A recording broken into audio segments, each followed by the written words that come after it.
Right now we are on a tech talk of thriving in a post-pandemic world. Well, we are elated that we have joining with us once again Christopher Alviar, the technical solution architect, CISCO ASEAN. Well, Christopher, been in the industry for 14 years, handling different roles from the pre-sales to deployment, coming from different companies like Integrated Computer Systems, EMC, and Cisco. Well, Christopher has had a background in server storage, networking, virtualization, and next generation apps to help transform his customers and accelerate their digital transformation to achieve their business goals. Well, Christopher is a graduate of Bachelor's of Science in Electronics and Communication Engineering in the Mapua Institute of Technology. Well, thank you so much, Christopher, for joining us yet again and being a part of the Tech Talk currently. Over to you, Christopher. All right. Thank you. Thank you, Bhavana, for that introduction. So let me share my screen. Okay.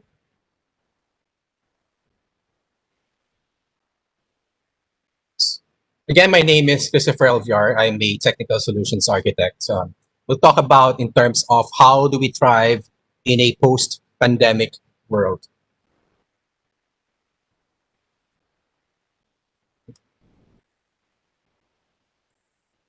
March 12, 2020, the President of the Philippines actually announced the lockdown to happen from March 15 to April 14. After 8 months, we're still technically on a lockdown, but we're slowly opening up the economy. I remember back then that during that particular announcement, panic buying already occurred, wherein there's long lines of people gathered in the supermarket. I was uncertain in terms of how would I be able to go to the office? How would I be able to talk to my customers? I live outside the Metro Manila, so I will not have access to into the city where the business are happening. Everything was uncertain. Will the employees, will the company, will others will have the ability to provide for their families? And a lot of these questions have been happening. But not everything is negative though. The pandemic actually created that forced acceleration. Before, companies were talking about digital transformation journeys. Everything was in a journey. Everything was on a research in terms of how we'll be able to utilize microservices. How will I be able to be efficient in my infrastructure? Coming in post-pandemic, coming in the pandemic, we would need to be digital. We would need to be able to get all these services from the cloud and everything else. We need to be fast. We are distributed right now. We're now talking to distributed infrastructures. Applications are leveraging to serverless, to containers already to provision the applications. And everybody was talking about resiliency right now for what will happen to the next big disruption in the economy. With these things, there are a lot of rises in terms of your applications, more locations, and even more users accessing the internet, accessing your e-commerce website, accessing your platforms. And now you have to linearize as well with more connections. Looking at a perspective from a global company like us in terms of Cisco, we're comprised of 77,000 employees, scattered over 98 countries within 623 offices. Imagine 77,000 employees. Now you need to be able to have 77,000 home offices, because we were also forced to work from home. I'm actually at home connecting to our corporate network to be able to conduct my business, conduct my customer calls, conduct all these as how I am conducting my calls with a customer. 77,000 the unique home connections to be inside in your data center. That is one of the problem. That is one of the areas that we're seeing. But looking back, we've actually embraced these technologies long before these things happen. We are actually designed to work from anywhere. Even before the pandemic happened, we were given everyone was given connectivities. Everybody was given that you can actually work anywhere, from any coffee shop to any device that you have. And we're able to embrace that technology to work anywhere because of this infrastructure, because of how we're embracing these technologies. And because of this, no disruption really happened in terms of our environments. We're able to still conduct our businesses. We still feel connected to one another. We're able to talk to our peers. We're able to talk to our colleagues. And because of that, we still have that connection against, even if you're individually sheltered at home, we're able to have this back-to-back awards to get the world's 25 best workplaces. We ranked #1 on this list for 2 years in a row, 2019, 2020. With pandemic and without the pandemic, we're able to get this award as the best workplaces because we've embraced technology. And how did we able to solve these things? How were we able to solve the problems? How were we able to overcome these pandemics? That is what we're actually going to be talking about. From how we're able to work at home, how we're able to optimize the user experience, and how are we looking at returning to work. Working at home is more of your connectivity, the connectivity of employees towards your corporate network. Like what I mentioned, everybody was given your virtual private network connectivities to corporate network before you're able to access any device, any application services. But that doesn't really scale. Just imagine 77,000 employees, all internet traffic will need to go to the corporate network. What we did is we actually changed our policies so that we would enable split tunnels already. So that if you are needing services to the corporate network, you will go through the VPN tunnel. If you need to go to software as a service to our cloud providers, you don't need to go through the corporate network and go to the IaaS, but go directly from use the internet that you have to go directly to the services. As this is as well with our WebEx infrastructure. So we don't need actually VPNs to be able to connect or coordinate our activities to one another. Even without VPN connections, we still feel protected because we've actually enabled our DNS filterings with our CISCO umbrella that we're able to filter out what the health of the DNS that you're actually visiting, and as well as mobile device managements that you're using, that our devices are fully compliant even outside the corporate network. We've been worried as well with social hacking, wherein people are actually looking at your passwords or user credentials. And there were some reports that they're calling the landline, they're calling their mobile phones, their personal phones to get impersonating that they're IT, to get their credentials, their username and passwords. We overcome that using multi-factor authentication. Coming from, even if you have my credentials, you would still need to verify for another device that is actually you that is using that particular credentials. And with all these security in place, we're able to make sure that every worker, every employee would actually feel safe. So coming from that particular perspective, we need to have that flexibility to our policies, be able to adopt split tunnel connections from an infrastructure as a service to cloud providers, even to access your corporate network, so that you would be able to feel secure working at home or even working at the coffee shops, working outside if the situation permits. When we're able to ensure the security of your connectivity, you need to also make sure that the user experience is at par. Applications right now are the gateway to the customer. We're seeing a lot of e-commerce websites going out. Will they be able to correspond? And the traffic that goes through those applications are skyrocketing because customers are actually locked at home, right? And when those applications, they're actually stacked against these expectation bar. Imagine opening up your phone and then Google is actually down, or your Facebook, you cannot access your Facebook. That is actually not happening in terms of what the user expectation. And that is actually the same user expectations that our applications on the cloud or any applications that we have that are customer facing. That's the same user connect. That's the same expectations that our users have. And maintaining that experience is actually very difficult right now because apps are delivered from a complex multi-cloud environment.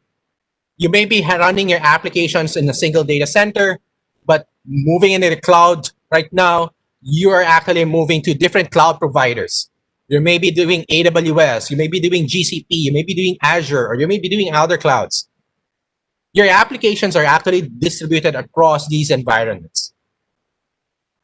Are you actually as well having these hybrid cloud environments wherein you could have your web servers on the public cloud and your database inside your data centers? And then you still have to secure your communications across this multi-cloud and different languages, different application languages, all to deliver that single application.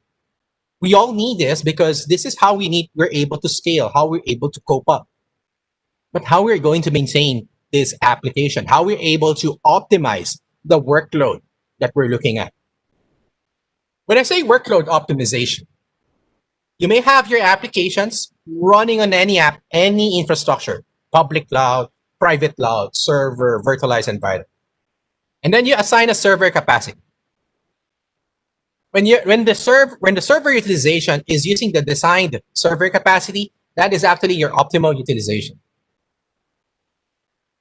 But it's not always going to be constant. The usage will not always be constant.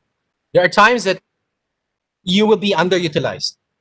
And when you're doing underutilization that you're already assigned at server capacity, you're actually already paying for this gap. And that's wasted capital, wasted OpEx. But there are also times that you're actually exceeding user workloads. You're actually exceeding your server capacity. And that leads to poor performance of the workloads, which leads to bad business because their users are not able to access the applications by an untimely manner. What we really need is to have that automated decisions to be able to make for you to have to move, to start, to scale your infrastructure, be it on any data center, be it on any public cloud. Have you ever experienced a war room wherein your users are complaining in terms of the applications that it's horribly slow? I'm missing my deadlines. I cannot upload my order. Those are some of the complaints of the customers. And when we go to and then you get an emergency meeting, gather everybody, and you check your silos, check your logs, check the storage, check the server, check the network, check your public cloud, check your database, your applications, everything, just to be sure where the problem is happening. What we're seeing right now is you need to have that full visibility across the entire application stack to be able to determine if it's in an app level or in terms of the infrastructure level and correlate them together so that you would be able to know what needs to be corrected, what needs to be done. And you can actually do it automatically. So we have here app dynamics to be able to see that if you have any problems in your response time of your applications, if it's a code level infrastructure, or if it is on a infrastructure side, be it on a public cloud or in a private cloud, our Cisco Intersite would be able to handle those infrastructure. So what does it do? It gives you no more guesses on what needs to be done, just automated actions. So be it upon sizing your application, how should you size your virtual machines, how you should size your containers, where do you need to place those virtual machines, where do you need to place those containers, Is it on-premise or is it on a public cloud? Do I need to move it to another pod? And how do I need to scale? Do I need to scale it on a higher image? Do I need to scale down my CPUs or memory? Having that full visibility on an on-premise or on a public cloud environment for to be able to give that application visibility, to give you that application user experience to be always at par to your environment, to your customers. Because we want to continuously assure the application performance. We can have that optimized performance, increased efficiency in your CapEx and your OpEx, and even improving the compliance that you have. That's how we actually assure the application, the user experience for our customers. Now we need to actually talk about how do we return to our workplace. That's actually very unsure right now. Our IT is focusing on these 4 areas for return to office. We need to be able to prepare our network. Our network now is moving into a standardization of our DNA center, which would give us a very agile infrastructure so that we would be able to withstand the next big disruption in our environment.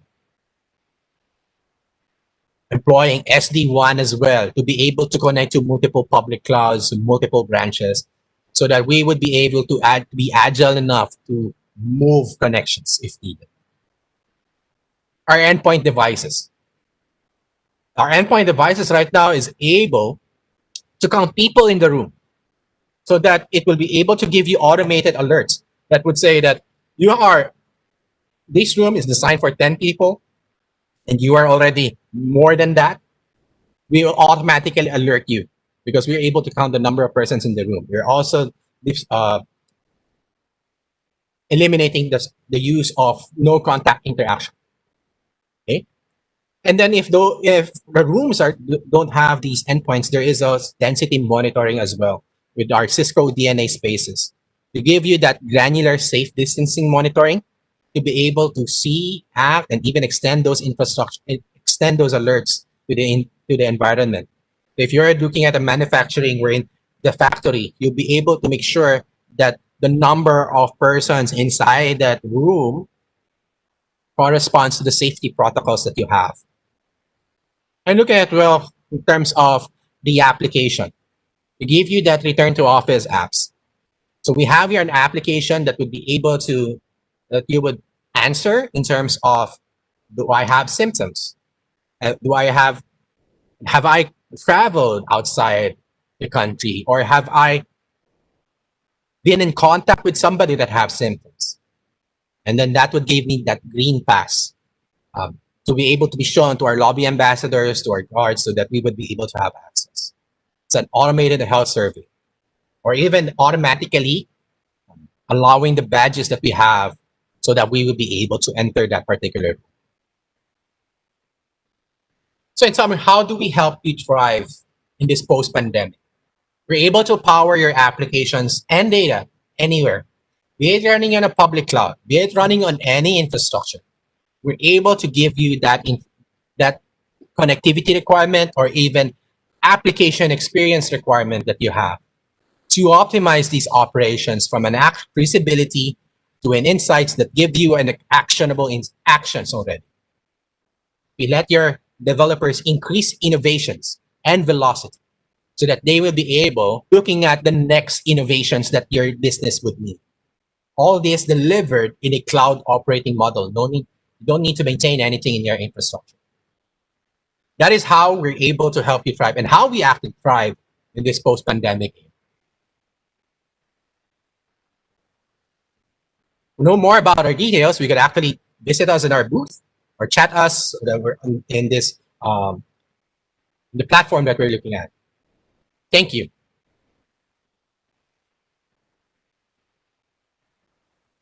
Thank you so much, Christopher, for joining us. What an incredible session that was. And we really like to thank you once again for being a part of this show today. Thank you.